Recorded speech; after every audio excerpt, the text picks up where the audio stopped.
నేను ఈ నందనవనానికి 6 months ago first visit చేసినప్పుడు ఇక్కడ తీసుకుంటే ముఖ్య ఉద్దేశం ఏంటంటే, నేను ఎక్కువగా నేచర్ని ఇష్టపడే వ్యక్తిని. నేను ఫస్ట్లో ఉంటుంది దాంట్లో. బేసికల్గా నాకు హిల్ వ్యూ అనేది బాగా అట్రాక్ట్ అవుతా హిల్ వ్యూకి. నేను ఆ కాన్సెప్ట్లో ఇక్కడ నాకు ఆ ఎపీరియన్స్ వస్తుందనే ఉద్దేశంతో నేను ముందుకు రావడం జరిగింది. నేను యాక్చువల్గా బేసికల్గా ఫస్ట్లో ఒక 400 square yards తీసుకుందాం అనుకున్నాను. కానీ నాకు ఈ లేఅవుట్ చూసినాక, ఈ ఎన్విరాన్మెంట్ అది చూసినాక నేను దగ్గర దగ్గర 850 square yards వరకు తీసుకున్నా. ఇప్పుడు ఈరోజు రిజిస్టర్ అయింది. నేను ఇక్కడ రిజిస్టర్ అయినాక విజిట్ చేద్దామని సైట్కి వస్తే ఇక్కడ డెవలప్మెంట్ చూస్తే నేను అనుకున్న దానికన్నా చాలా అద్భుతంగా ఉంది. నేను యాక్చువల్గా తీసుకునే రైట్ పని చేశానని అనుకుంటున్నాను.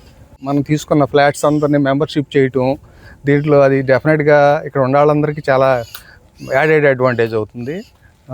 డెఫినెట్గా బాగుంది డెవలప్మెంట్. అది కూడా ఇది చాలా గ్రో అవటానికి మాత్రం చాలా ముందుగా హాలిడేస్లో ఇక్కడ వచ్చి కొంత టైం డెఫినెట్గా స్పెండ్ చేద్దామని ఫ్యామిలీతో వచ్చి ఉందామని.